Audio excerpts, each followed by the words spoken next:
My name is Paige Thornton. I'm 29 years old, and I work as an accountant at a mid-sized logistics company outside Chicago. 3 days before my brother's graduation party, my father looked me straight in the eyes and said, "I know you paid off the $680,000 mortgage, but we're giving this house to Dylan as a graduation gift."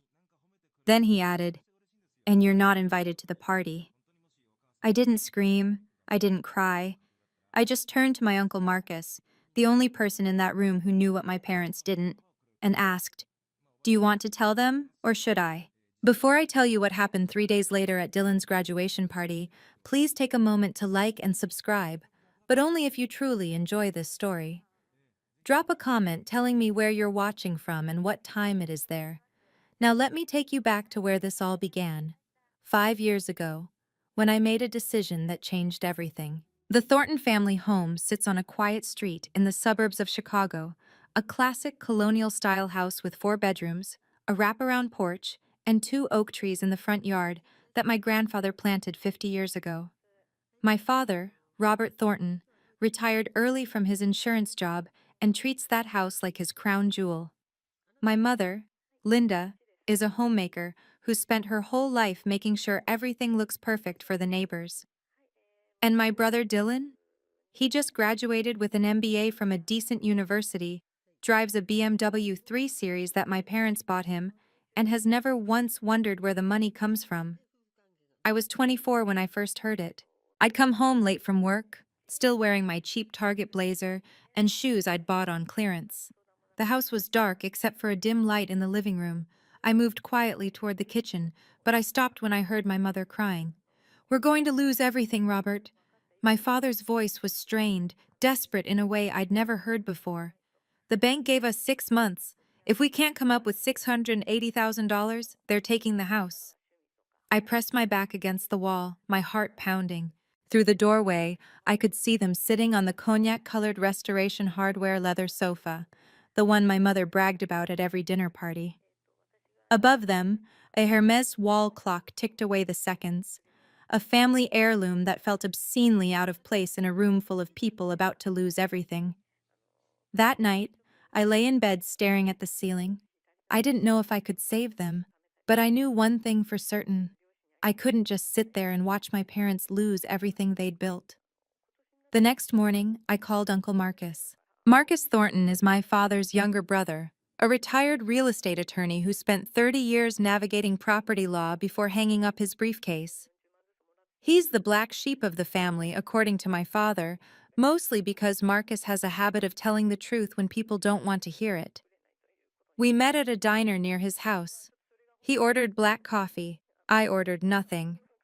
"Tell me exactly what you heard," he said. So I did. The crying, the desperation, the 6-month deadline. Marcus set down his cup and studied me for a long moment. "Paige, do you understand what you're suggesting? That's $680,000. Even if you gave every penny of your salary for the next decade, you'd barely scratch the surface. I'll work overtime. I'll take side jobs. I'll cancel vacations, skip dinners out, live in a studio apartment if I have to." I leaned forward. "Uncle Marcus, I can do this. I just need time, and I need to do it the right way." He was quiet for a while. Then he pulled out a legal pad and started writing. "If you're serious about this, we need documentation. A trust deed and a promissory note. These establish you as the party paying off the mortgage, and if you pay it off completely, you become the beneficiary trustee of the property held in trust." What does that mean? It means your parents remain the settlers, they set up the trust. But you control the asset. They can't sell it, gift it, or transfer it without your signature. He looked at me hard.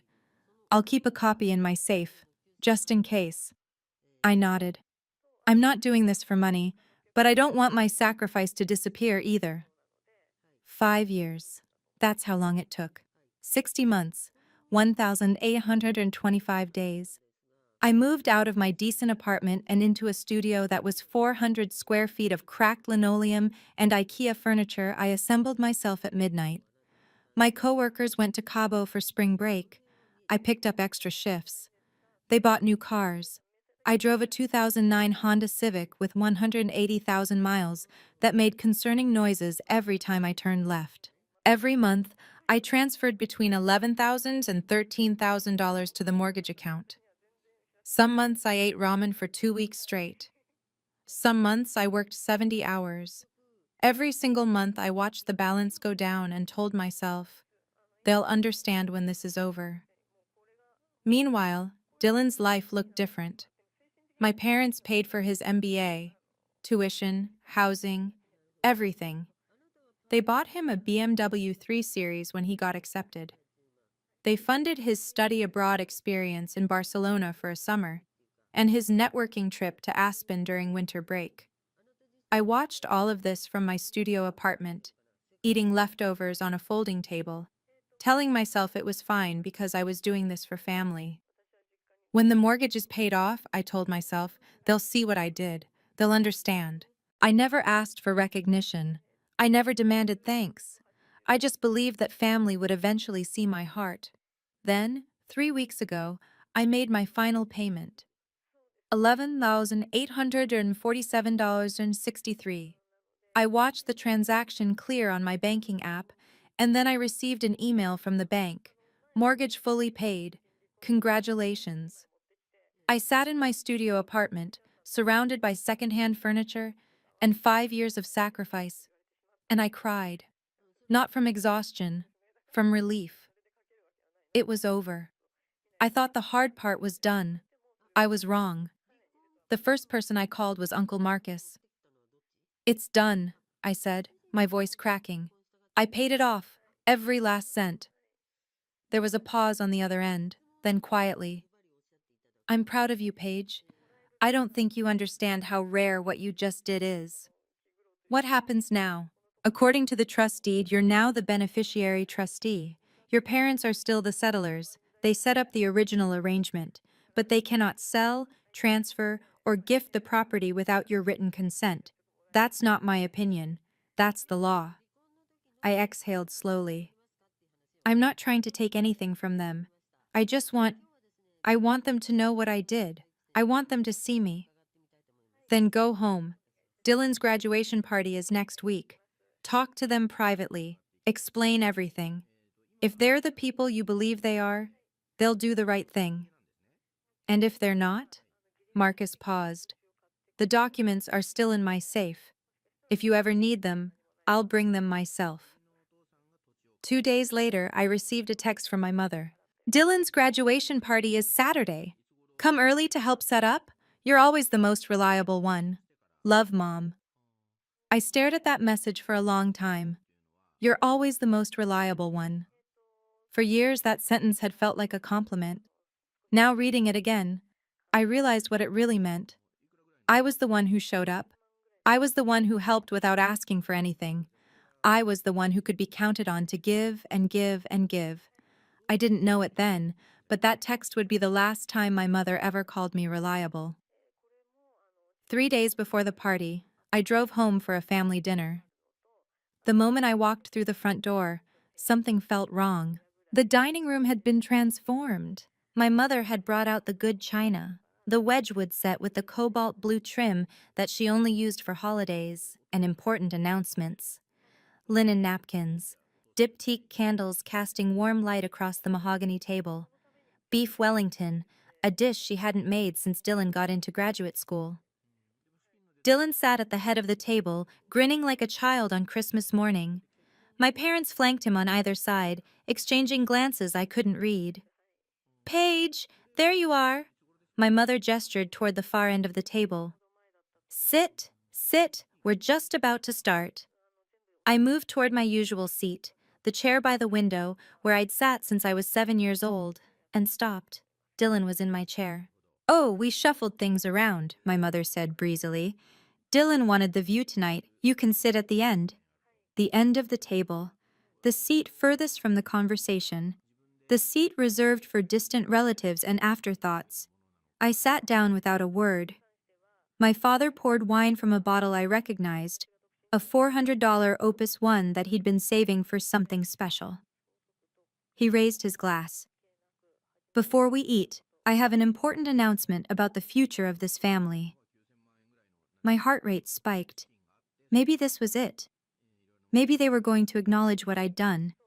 Maybe 5 years of silence and sacrifice were finally about to pay off. My father smiled at Dylan, then at my mother. Then he spoke. And everything I believed about my family shattered in a single sentence. We've decided to give this house to Dylan as a graduation gift. The words hung in the air like smoke. My father's face was radiant, proud, certain, the face of a man who believed he was doing something noble. He reached over and clapped Dylan on the shoulder. This house has been in our family for 3 generations, and now it will be the foundation for Dylan's future. He's going to launch his startup right here, turn the basement into an office, use the equity to fund his first investors. This is the beginning of something great. Dylan beamed. I've already got the business plan ready, Dad. This is going to be huge. My mother dabbed at her eyes with her linen napkin. We're so proud of you, sweetheart. I sat frozen at the end of the table, my wine untouched, my food growing cold. They can't do this. The words screamed inside my head, but my mouth wouldn't move. They can't just give away a house I spent 5 years paying for. Finally, I found my voice. What about the mortgage?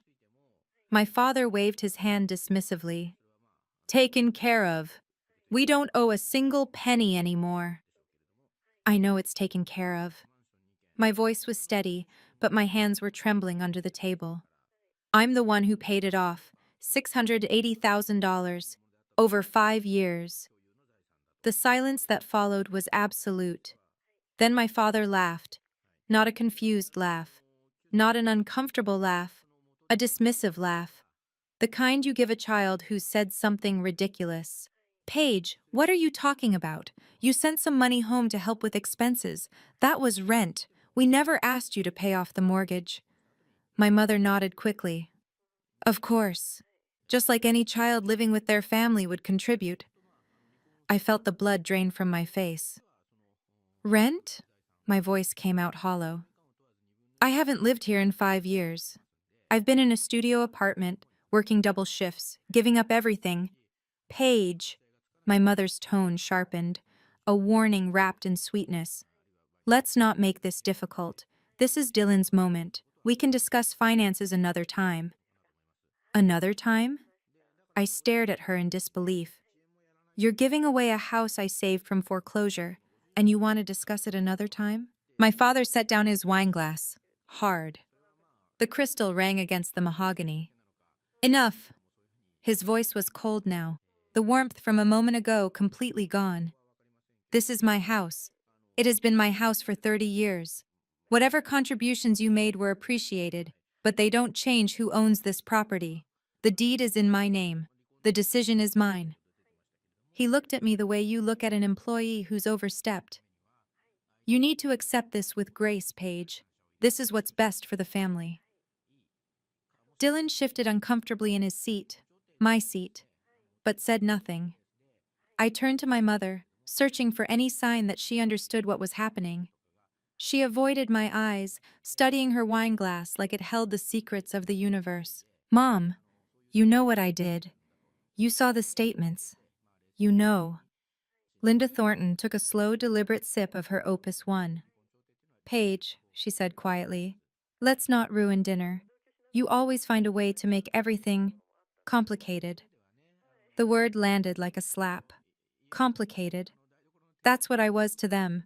Not the daughter who saved their home, not the sister who sacrificed everything. Just a complication, an inconvenience, an afterthought. Dylan finally spoke. Hey, Paige. He turned toward me with that easy smile, the same one that had gotten him everything he'd ever wanted. You're happy for me, right? I mean, this is huge. I'm going to build something amazing here. I looked at my little brother, 24 years old, MBA from a school our parents paid for, driving a BMW they bought him, wearing a brand new Rolex Submariner on his wrist, a watch I recognized immediately because our father had once told me he was saving it for the grandchildren. Dylan didn't know. He genuinely didn't know. In his mind, everything he had came from our parents' hard work.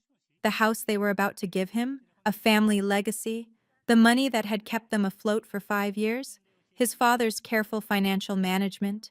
He had no idea that his sister had eaten ramen for weeks at a time so he could study abroad in Barcelona. Dylan, I said slowly, do you know who paid off the mortgage on this house? He blinked. Dad, obviously. He's been making payments for years. No, I shook my head. He hasn't. Not for the last 5 years. I have. Dylan's smile faltered. What do you mean?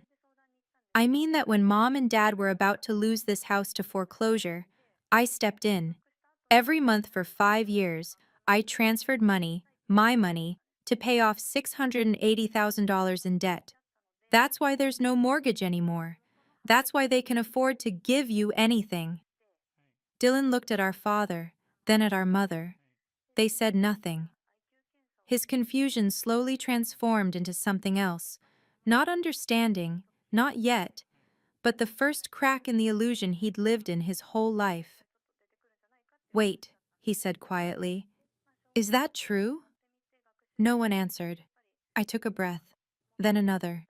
Okay, I said, pushing back from the table. I understand.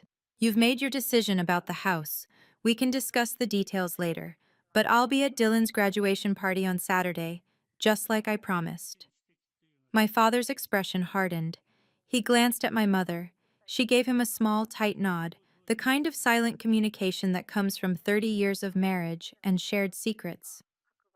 Actually, my father said, about the party. My stomach dropped. We think it would be better if you didn't attend. The words hit me like a physical blow. Excuse me? Your attitude lately has been... He searched for the right word.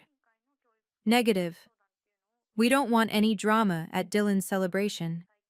This is his day. We need to keep the focus on him. I stared at my father. This man I had sacrificed everything for. This man whose house I had saved. This man who was looking at me like I was a stranger he wanted to get rid of. You're uninviting me from my own brother's graduation party. We're not uninviting you. My mother's voice was soft, reasonable, the tone she used when she was delivering bad news and pretending it wasn't bad. We're just suggesting that maybe you need some time to process your feelings. When you're in a better headspace. My headspace is fine. Paige. She leaned forward, her smile patient and patronizing. You know how you get. You make things complicated, and this is supposed to be a happy day. I sat very still. 5 years of sacrifice, $680,000, and this was what I got in return, a seat at the end of the table and a door being closed in my face. Then the doorbell rang. My mother frowned. Who could that be? We're not expecting anyone. The door opened, and Uncle Marcus stepped into the foyer. He wore a casual blazer and carried a leather briefcase, the same one he'd had for 30 years, worn at the corners but still holding together. His eyes swept the dining room, took in the fancy dinner, the Wedgwood china, my parents' frozen expressions. Then he looked at me. I don't know how, but he knew. He could see it on my face. The betrayal, the disbelief, the 5 years of sacrifice that had just been dismissed as rent. Marcus? My father stood up, his voice sharp. What are you doing here? This is a private family dinner. I came to check on my niece. Marcus closed the door behind him and walked into the dining room. Seems like good timing. We're in the middle of an important discussion. My mother's smile was brittle. Maybe you could come back tomorrow? What discussion? Marcus looked around the table. The one where you're giving away a house that Paige spent 5 years paying for? The room went dead silent. My father's face flushed red. That's none of your business. Actually, Robert, it is. Marcus set his briefcase on an empty chair. I'm the one who helped Paige structure the legal documents 5 years ago. The trust deed, the promissory note, the arrangement that makes her the beneficiary trustee once the mortgage was paid off. My mother's hand flew to her chest. What are you talking about? I looked at Uncle Marcus. He looked back at me, calm, steady, waiting. This was the moment. Uncle Marcus? I said quietly, my voice steady despite the chaos exploding inside me. Do you want to tell them? Or should I? My father stood so quickly his chair scraped against the floor. This is ridiculous. His voice boomed through the dining room. This is a family matter, Marcus. You have no right to interfere with decisions I make about my own property. Marcus didn't flinch. He calmly unclasped his briefcase and pulled out a manila folder. That's the thing, Robert. It may not be entirely your property anymore. Of course it is. My name is on the deed. I've owned this house for 30 years. You owned it, yes. But 5 years ago, when you were 6 months away from foreclosure, you signed documents creating a trust arrangement. Do you remember that? My father's face went pale. My mother clutched her napkin like a lifeline. That was just paperwork. Legal formalities. It didn't mean anything. Every legal document means something. Marcus opened the folder. You and Linda are the settlers. You established the trust. But the terms clearly state that whoever pays off the mortgage in full becomes the beneficiary trustee. That person gains controlling interest in the property held in trust. Dylan looked back and forth between them, completely lost. Wait, what's a beneficiary trustee? It means, Marcus said slowly, that your sister now has legal authority over this property. Your parents cannot sell it, transfer it, or gift it to anyone without her written consent. My mother burst into tears. This can't be happening. We didn't know. We never agreed to this. You did agree to it. You signed the documents. I witnessed your signatures myself. Marcus turned to me. Paige, do you have anything you want to say? I looked at my parents, their shocked faces, their desperate eyes. I don't want to fight, I said quietly. I just want the truth to be acknowledged. Marcus laid the documents on the table, the trust deed, the promissory note, and a stack of bank statements. These show every transfer Paige made over the past 5 years, 60 payments, totaling $680,000. Every single one came from her personal checking account. My father grabbed the bank statements, his hands trembling as he flipped through them. This doesn't prove anything. Anyone could have. Helen Thompson verified all of this. The room fell silent. Helen Thompson had been our family's accountant for 20 years. She handled the taxes, reviewed the financial statements, kept meticulous records of every transaction. If anyone knew where the money came from, it was her. I spoke with her yesterday, Marcus continued. She confirmed that every payment in the last 5 years originated from an account registered to Paige Elizabeth Thornton. She has copies of the wire transfers, the account holder verification, and her own contemporaneous notes. She's prepared to confirm this in writing if needed. My father's face had gone from red to ash gray. My mother was crying openly now, mascara running down her cheeks. You, my father turned to me, his voice shaking. You did this behind our backs. You went around us, set up secret agreements, conspired with my own brother. I met his gaze steadily. No, Dad. I didn't go behind your back. I saved your house when you were about to lose it. I gave up 5 years of my life, vacations, savings, relationships, so you wouldn't end up on the street. And I documented it because I wanted there to be a record of what I did, not to use against you. My voice cracked slightly, just so someone would know. My father stared at me like he was seeing a stranger. You should have told us. You never asked. My father slammed his palm on the table. The Wedgwood plates rattled. This is betrayal, his voice cracked with fury. You exploited our vulnerability to steal our home. I didn't steal anything. I saved it. By manipulating us! By setting up legal traps while we were drowning!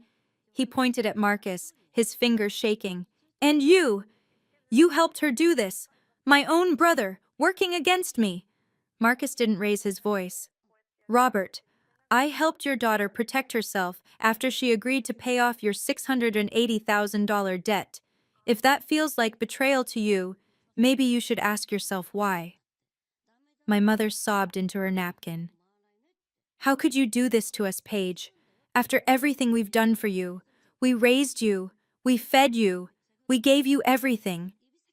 I stared at her. Everything? They'd paid for Dylan's MBA while I worked 2 jobs to get through a state school. They'd bought him a BMW while I drove a 15-year-old Civic. They'd sent him to Barcelona while I ate ramen in a studio apartment.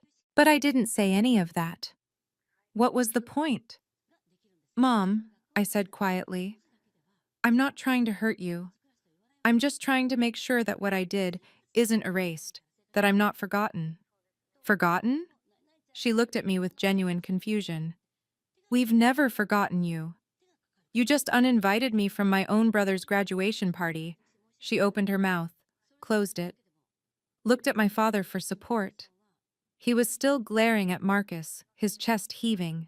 Dylan sat frozen, his expensive watch gleaming under the chandelier, his untouched beef Wellington growing cold.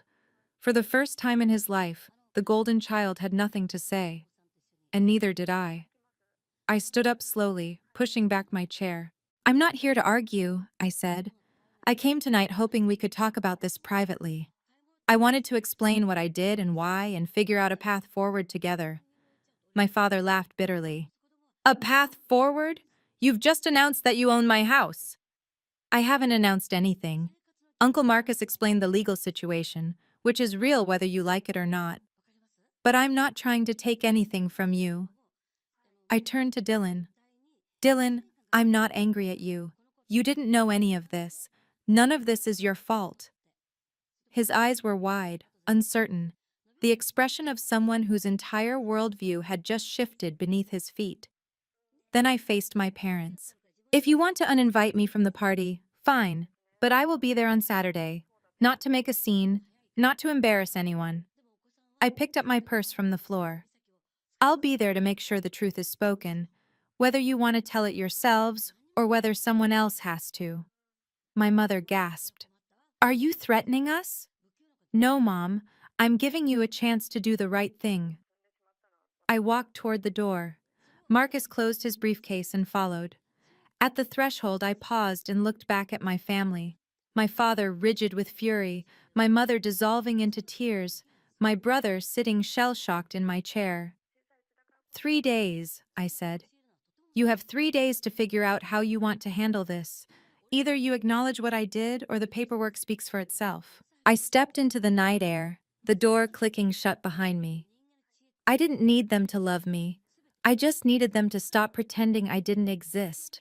I'm going to pause here for just a moment.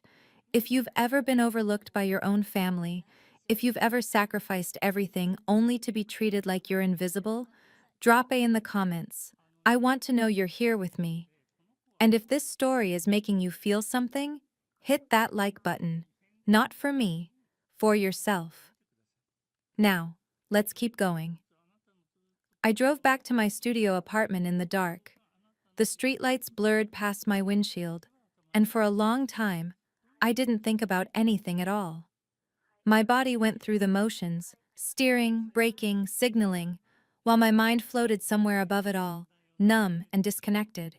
When I finally pulled into my parking spot and climbed the 3 flights of stairs to my door, I didn't bother turning on the lights.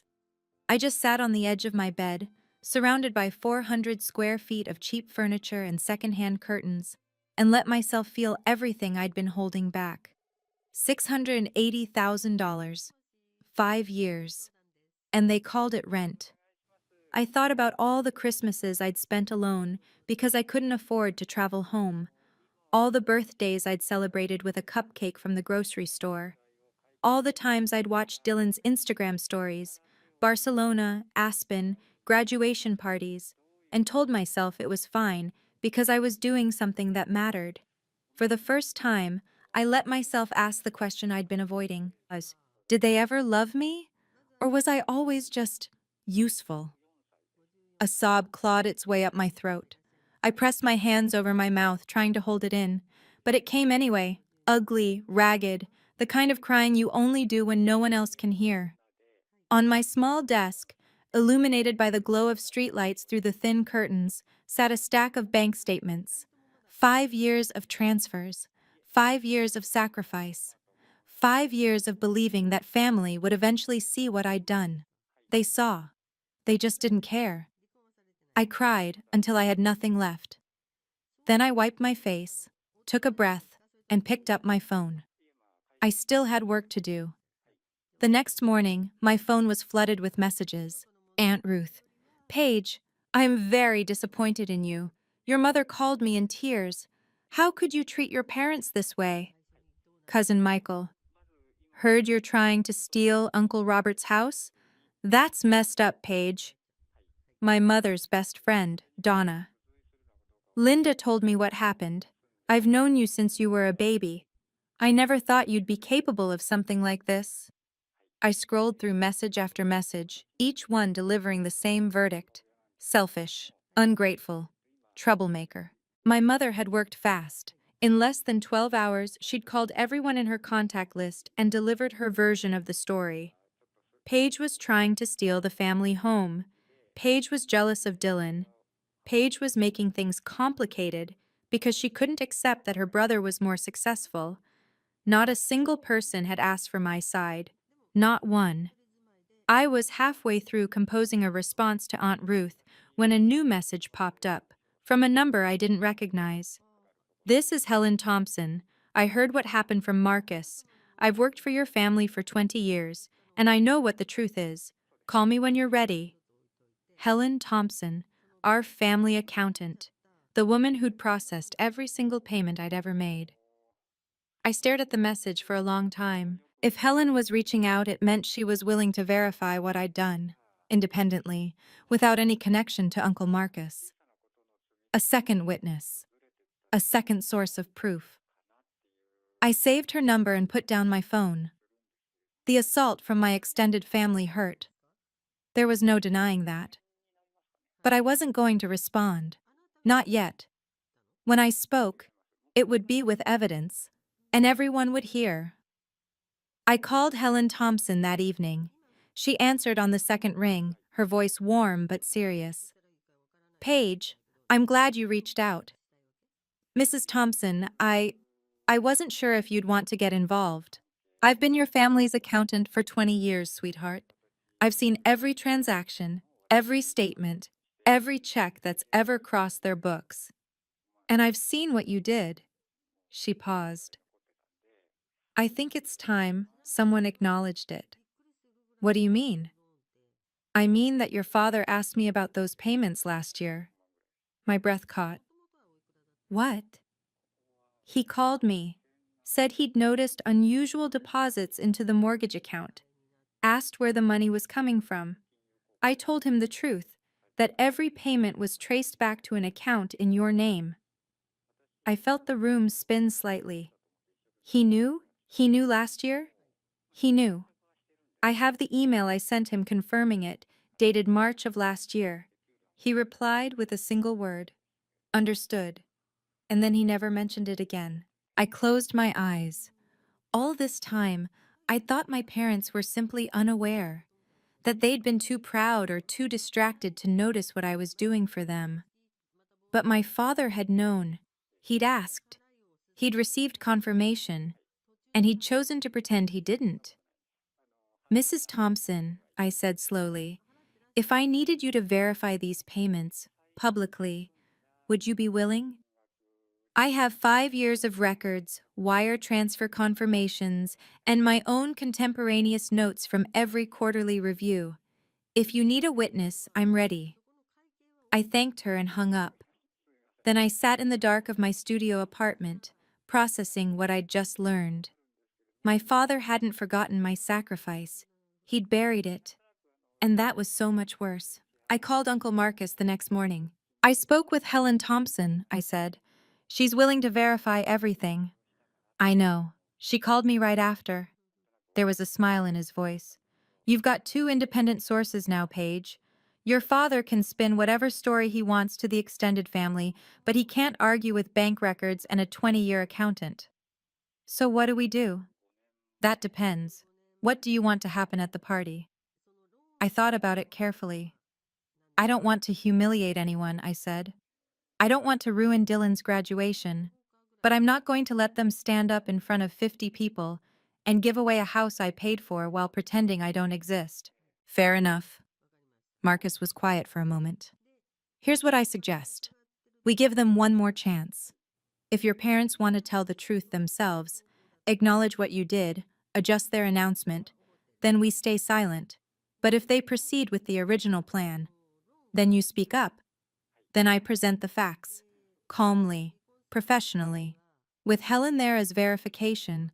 No accusations, no drama, just the truth. And if they try to shut you down, they can try, but there will be 50 witnesses in that backyard. Half of them have already heard your mother's version of events. They deserve to hear the real story. I took a deep breath. Okay, let's do it. That evening, I laid out my clothes for Saturday. A navy blazer, a white silk blouse, simple pearl earrings. I wasn't dressing for a party. I was dressing for a reckoning. In 3 days, everything would change. I just didn't know how much. Saturday arrived, bright and warm. I parked my old Civic a block away from my parents' house and sat in the driver's seat for a full 5 minutes, steadying my breathing. When I finally walked around the corner, I saw what my mother had created. The front lawn had been transformed into something out of a lifestyle magazine. White linen tablecloths draped elegant farm tables. Strings of fairy lights wove through the oak tree branches, waiting for dusk. A catering team in black aprons set up silver chafing dishes on a long buffet table, and imported flowers. Peonies, ranunculus, roses in pale pinks and creams, spilled from crystal vases at every turn. At least 50 guests milled about the yard, holding champagne flutes and chatting in clusters.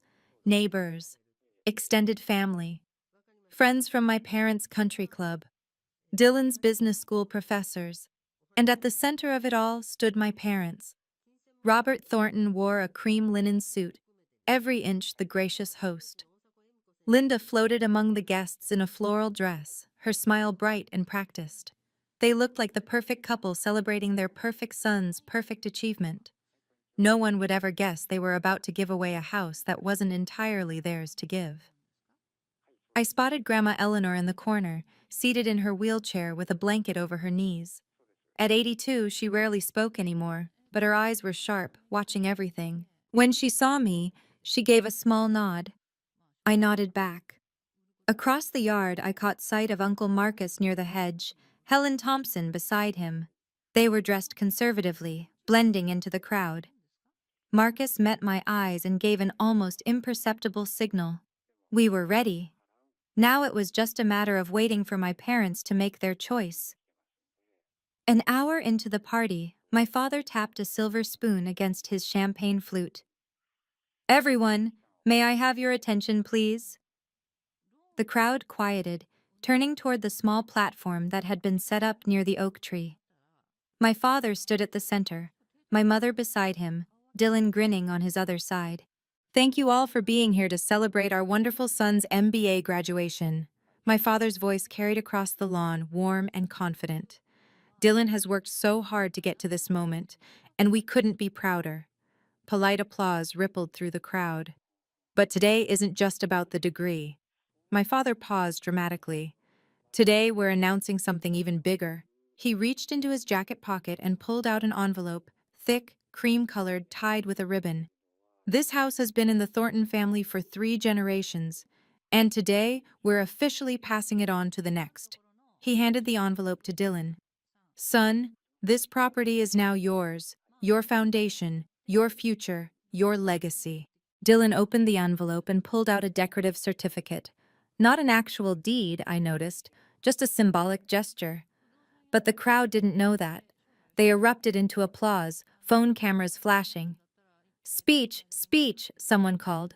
Dylan stepped forward, clutching the certificate, his Rolex catching the afternoon sun. "I don't know what to say," he began, his voice slightly choked. This is incredible. I promise I'll make this family proud. This house is where I'll build my empire. I looked at Uncle Marcus. He looked at Helen Thompson. Then he looked at me and raised his eyebrows. Now? I took a breath, stepped forward and called out, "Actually, before we continue, I think there's something important everyone should know." 50 heads turned toward me. My father's smile froze. My mother's champagne flute stopped halfway to her lips. "Paige." My father's voice was tight, controlled. "We talked about this. This isn't the time." "Actually, Dad, I think this is exactly the time." I walked slowly toward the platform, my heels clicking on the flagstone path. "You're standing in front of everyone we know, giving away a house. I think they deserve to know the full story." Murmurs rippled through the crowd. Aunt Ruth whispered something to Cousin Michael. A few of Dylan's professors exchanged confused glances. My mother stepped forward, her smile strained. "Paige, sweetheart, let's talk about this privately. We had the chance to talk privately 3 days ago. You told me I wasn't welcome at this party because my attitude was too negative." I kept my voice calm, even.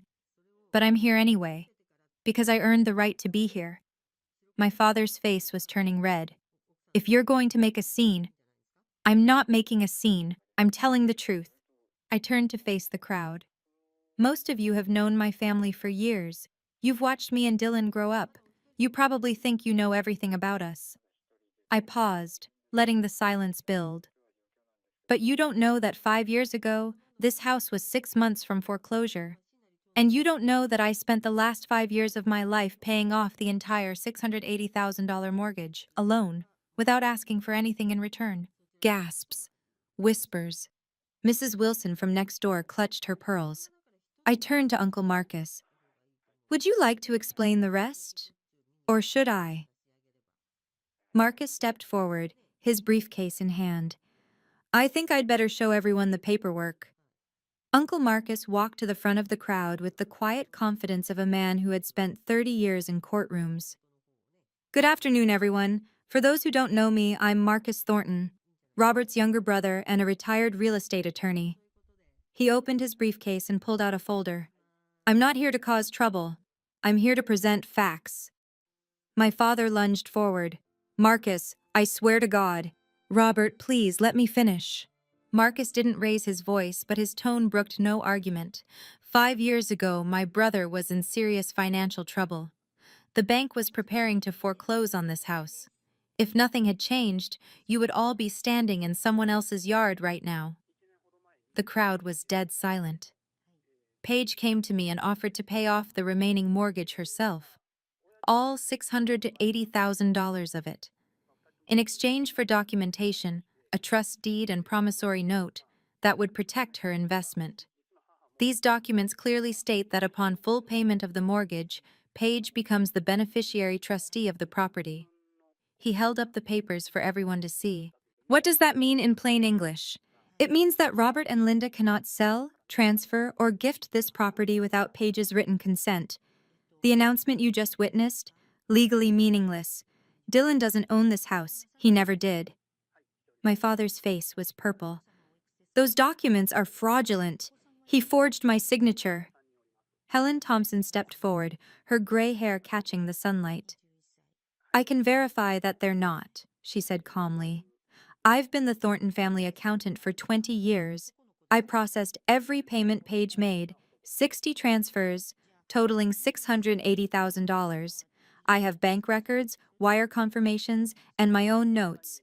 It's all legitimate." The crowd erupted. Voices exploded across the lawn. "Did you know about this?" "I had no idea." "She paid the whole thing herself?" "Why didn't they ever say anything?" Helen Thompson stood beside Uncle Marcus, her presence calm and unshakable. "For the record," she continued, raising her voice over the noise, "Robert asked me about these payments last March.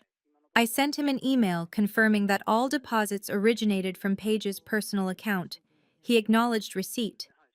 All eyes turned to my father. His face was ashen.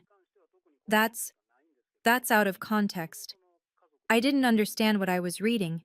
"You replied with the word understood," Helen said evenly. I have the email. Mrs. Wilson, our neighbor of 15 years, stepped forward.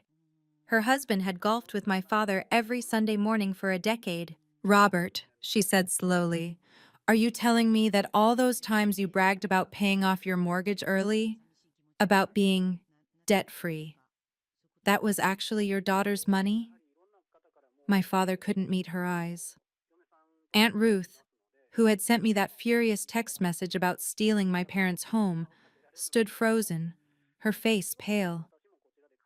Linda called me yesterday, she said quietly. She told me Paige was trying to take everything from them, that Paige was jealous of Dylan, that... She trailed off, looking at me. That wasn't true, was it? No, I said. It wasn't. The crowd shifted, murmuring. People who had looked at my parents with admiration moments ago now stared at them with something else entirely. Doubt, disappointment, the beginning of understanding. My mother was crying again, but this time no one moved to comfort her.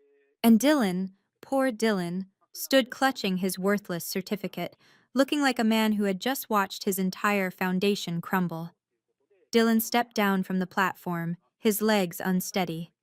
Wait, his voice was barely audible. Paige, you paid off the mortgage? The whole thing? I turned to face him. My little brother, still holding that decorative certificate like it meant something.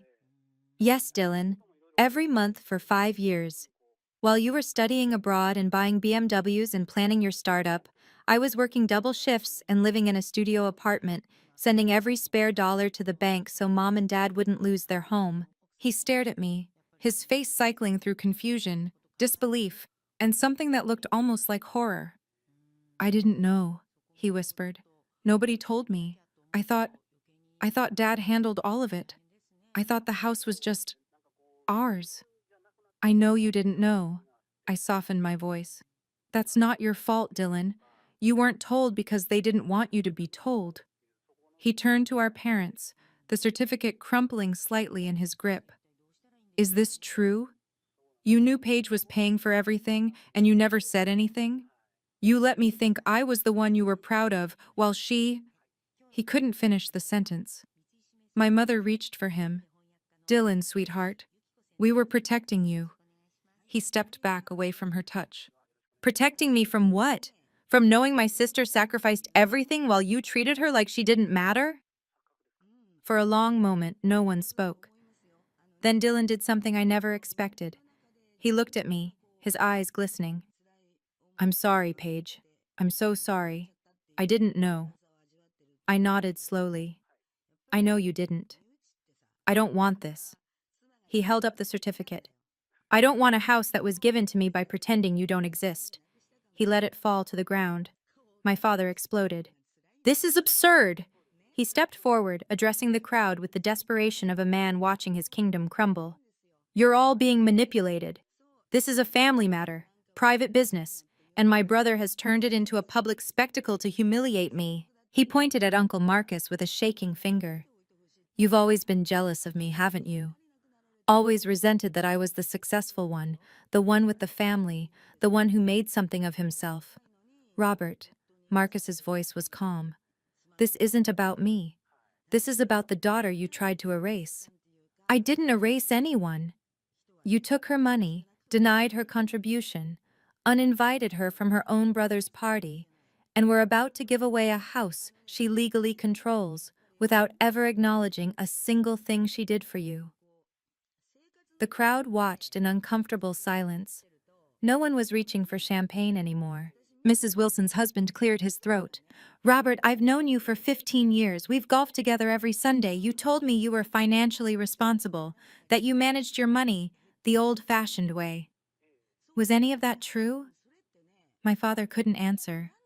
My mother had collapsed into a chair, sobbing into her hands. You don't understand, she wept. We did everything for our children. Everything. We just wanted what was best. For Dylan, I said quietly. You wanted what was best for Dylan. She looked up at me, mascara streaking down her cheeks. Paige. It's okay, Mom. I understand now. I took a breath. I understand that in this family, I was never meant to be seen. I was just supposed to give quietly and disappear. I looked at my father, my mother, my brother. But I'm not disappearing anymore. A soft voice cut through the tension. May I say something? Everyone turned. Grandma Eleanor was being wheeled forward by her nurse, her thin hands gripping the armrests of her wheelchair. At 82, she rarely spoke anymore, but when she did, people listened. I've been watching, she said, her voice frail but clear. I've been watching for a long time. She looked at my father, her son. Robert, I receive emails from the bank. I'm still listed as a co-owner from when your father and I first bought this house in 1972. I've seen every statement. I know whose name was on those payments. My father went very still. I kept quiet, Grandma Eleanor continued, because I believed you would eventually do the right thing. I believed you would acknowledge your daughter. I believed, her voice wavered slightly, that I had raised a better man than this. The silence that followed was devastating. Then she turned to me, her eyes softening. Paige, come here.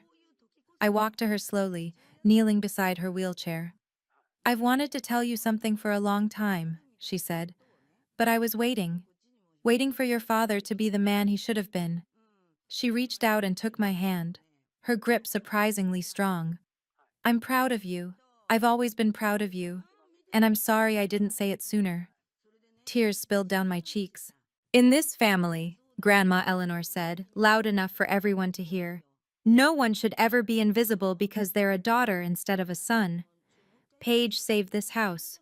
Paige deserves to be honored, and if her own parents won't say it, she looked at Robert with something close to contempt, then I will. The crowd shifted, and something in the air changed. I stood slowly, my grandmother's hand still holding mine. The crowd waited. My parents waited. Dylan waited. For a long moment, I said nothing at all. Then I spoke. I didn't come here to take anything. My voice was steady, calmer than I expected.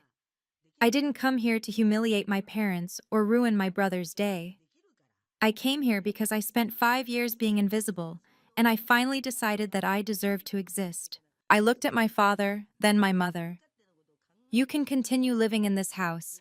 I'm not going to throw you out or sell it from under you, but from now on, any major decisions about this property require my consent. That's not revenge. That's just the law.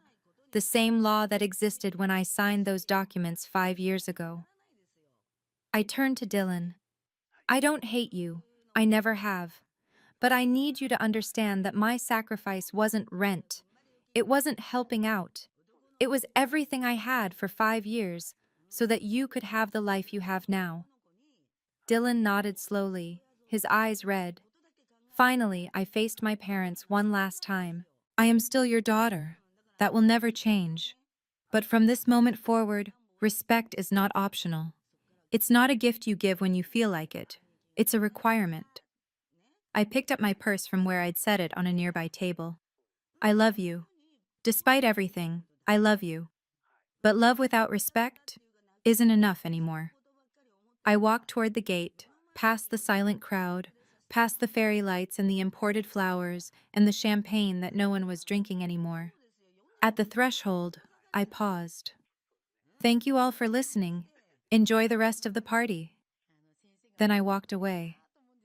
I'm going to step out of the story for just a second. If you're still watching, ask yourself, is there someone in your life who gave everything and never got recognized? Maybe it's you. Maybe it's someone you know. If this story is resonating, hit that like button. And stay with me, because what happened after that party changed everything. Now, back to my story. The party dissolved within the hour. I watched from my car, parked a block away as guests trickled out, conversations hushed, expressions troubled. Mrs. Wilson paused at the gate to say something to her husband. He shook his head slowly. Aunt Ruth walked out without looking back, her earlier certainty replaced by something closer to shame. Before driving away, I saw a few people approach me. Mrs. Wilson knocked on my window. I rolled it down. Paige. Her voice was gentle. I've lived next door to your family for 15 years. I always thought they were. Well, I thought I knew them. She paused. I had no idea. I'm sorry I assumed the worst about you. Thank you, Mrs. Wilson. Your grandmother was right. She reached through the window and squeezed my hand. You deserved better. A few others stopped by, people I barely knew, friends of friends, all expressing variations of the same sentiment. We didn't know. We're sorry. You should be proud of yourself. By the time I finally drove away, the backyard was nearly empty. The fairy lights were still twinkling. The champagne bottles sat untouched on the buffet table. The decorative certificate lay crumpled on the grass where Dylan had dropped it. My parents stood alone on the platform, surrounded by the wreckage of a celebration that had turned into something else entirely. And for the first time in 5 years, I didn't feel invisible. I didn't feel proud, exactly. And I definitely didn't feel happy, but I felt real, seen, acknowledged. When I got home that night, I sat in my studio apartment, the same 400 square feet where I'd eaten ramen and worked overtime and quietly saved a house that was never supposed to be mine. And I slept better than I had in years. Dylan called me a week later. I almost didn't answer. But something in me, maybe the part that had always loved my little brother despite everything, made me pick up. Hey. His voice was different, quieter, less certain. Hey, can we meet? I need to talk to you, in person. We met at a coffee shop halfway between my apartment and our parents' house. Dylan was already there when I arrived, sitting in a corner booth, staring at his untouched latte. He looked up when I sat down. I've been thinking, he said slowly, about everything, about the last 24 years, about all the things I just accepted as normal. I waited. Mom and Dad paid for my tuition, bought me a car, funded my trips, and the whole time I thought it was because they were successful. He laughed bitterly. I thought they were good with money. I had no idea it was because you were bleeding yourself dry to keep them afloat. You didn't know, Dylan. But I should have asked. I should have noticed something. You were living in a studio apartment while I was flying to Barcelona. How did I not see it? Because you weren't supposed to see it. They made sure of that. He was quiet for a long moment.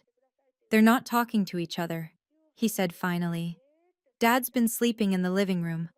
Mom cries all the time. They're furious. At each other, at Uncle Marcus, at everyone except themselves. Are they angry at you? They keep saying I should fix things, make peace, convince you to let everything go back to the way it was. He met my eyes. I told them no. You did? I told them the only person who needs to make things right is them. The weeks after the party were difficult for my parents. Word had spread through their community faster than they could contain it. The country club members who used to admire them now whispered behind their backs. My father's Sunday golf group, the men he'd bragged to for years about his financial discipline, quietly stopped inviting him. My mother's book club held meetings without mentioning them. The image of the perfect Thornton family had cracked, and everyone could see what was underneath. I heard bits and pieces from Uncle Marcus, who kept me updated. Your father is struggling, he told me over the phone. He's used to being respected, admired. Now he walks into a room and people look at him differently. It's hitting him hard. And Mom? Same. She built her entire identity around being the matriarch of a successful family, the woman whose son was going places, whose husband provided well, whose home was a showpiece.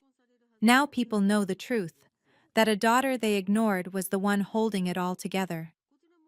I didn't feel satisfied by their suffering. I didn't feel vindicated. If anything, I felt tired. What happens now? I asked. That's up to them.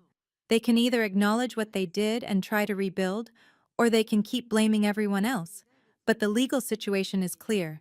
You're the beneficiary trustee. Nothing changes unless you sign off on it. I thought about Dylan, still processing everything. About Grandma Eleanor, who had finally spoken the truth after years of watching in silence. And I thought about my parents, two people who had spent decades building an image only to have it shatter in a single afternoon. At night, my father's words echoed in my mind. We did everything for our children. No, I thought. You did everything for one of them. A month after the party, I met with Uncle Marcus to discuss the future. We sat in his study, a quiet room lined with law books and framed photographs, and he laid out my options. You have full control now, he said. You could sell the property and take the proceeds. You could evict your parents and rent it out. You could... I'm not doing any of that. He nodded slowly. I didn't think you would. They can stay, rent-free. But I want a formal meeting, a family meeting, where we establish new rules. No more decisions about this house without my involvement. No more pretending I don't have a say. That's more than fair. And Marcus? I leaned forward. What about Grandma Eleanor? Is she okay? He smiled slightly. Actually, she called me last week. She's made some changes to her estate plan. What kind of changes? She has a separate trust. Assets that have nothing to do with your father. Some savings, a small property upstate that your grandfather bought decades ago. She's updated her will to leave a significant portion of it to you. I stared at him. She didn't have to do that. She wanted to. She said, he chuckled. She said it was long overdue. For a moment, I couldn't speak. All those years, I thought I was alone. I thought no one in my family saw what I was doing or cared. But Grandma Eleanor had been watching the whole time. She'd seen me when my own parents refused to. Thank her for me, I said quietly. Tell her I love her. You can tell her yourself. She's expecting your call. I left Marcus's house that evening feeling lighter than I had in years. The battle wasn't over. But for the first time, I wasn't fighting alone. 6 weeks after the party, the family meeting finally happened. We gathered in the living room, the same room where I'd first overheard my parents' desperation, the same cognac leather sofa, the same Hermes clock ticking on the wall, but everything felt different now. My father sat stiffly in an armchair, his face drawn. My mother perched on the edge of the sofa, her hands folded tightly in her lap. Dylan sat apart from them, closer to me than I expected. Uncle Marcus acted as mediator. We're here to establish a path forward, he said. Paige has made it clear that she's not seeking to remove Robert and Linda from the home, but there need to be new understandings in place. My father cleared his throat. For a long moment he said nothing. Then slowly, painfully, Paige, I owe you an apology. I waited. I was wrong about a lot of things. He still wouldn't look at me directly. I didn't handle this well. I should have acknowledged what you did. I should have... His voice cracked slightly. I should have been a better father. It wasn't a perfect apology. There was still defensiveness underneath it, still the hint of a man who didn't fully understand what he'd done wrong. But it was something. My mother spoke next, her voice trembling. I love you, Paige. I always have. I didn't know how to show it the right way. I know, Mom. Can you forgive us? I thought about everything. The 5 years, the $680,000, the seat at the end of the table, the words, you make things complicated. And I gave them the only honest answer I had. I need time. Forgiveness doesn't happen all at once. But I'm willing to try. Dylan reached over and squeezed my hand. 6 months later, my life looked completely different. I'd moved out of the studio apartment, finally, into a 2-bedroom place with actual closet space and windows that faced the sunrise. I bought furniture that I chose myself.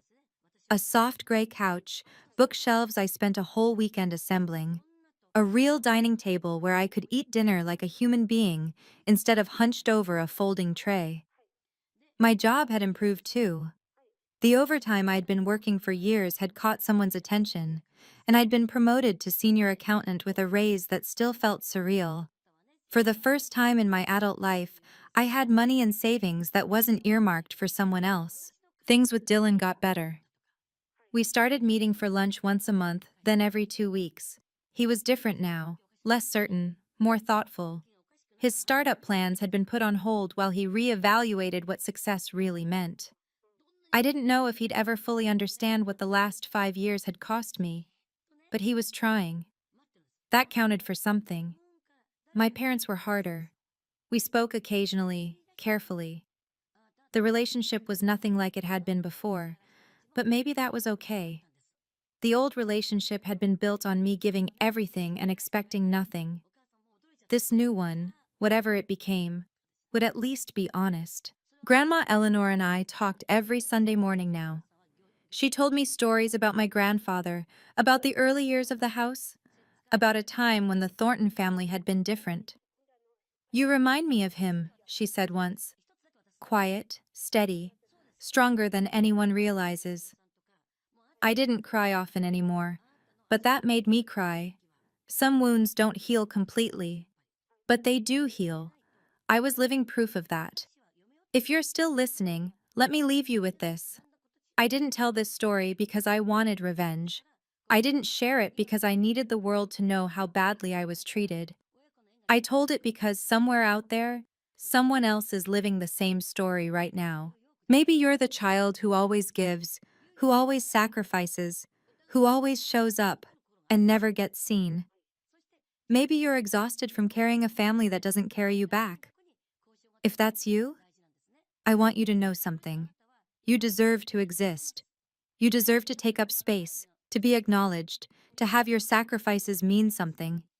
You don't have to scream or fight or tear everything down, but you do have to decide that you matter, even if nobody else does. Document what you do. Build relationships with people who see you clearly. And when the time comes, don't be afraid to speak the truth. I spent 5 years believing that family would eventually recognize my sacrifice, that love would be enough, that if I just gave a little more, tried a little harder, stayed a little quieter, they'd finally see me. They didn't. And that's not my failure. That's theirs. But the moment I stopped waiting for permission to exist, the moment I decided that I was worthy of being seen whether they agreed or not, everything changed. My name is Paige Thornton. I'm 29 years old. I paid off a $680,000 mortgage for a family that called it rent. And I don't regret a single dollar. Because in the end, that money didn't just save a house, it saved me. Thank you for staying with me until the end. If Paige's story touched something in you, hit that like button and share it with someone who needs to hear it. Subscribe and turn on notifications so you don't miss the next story.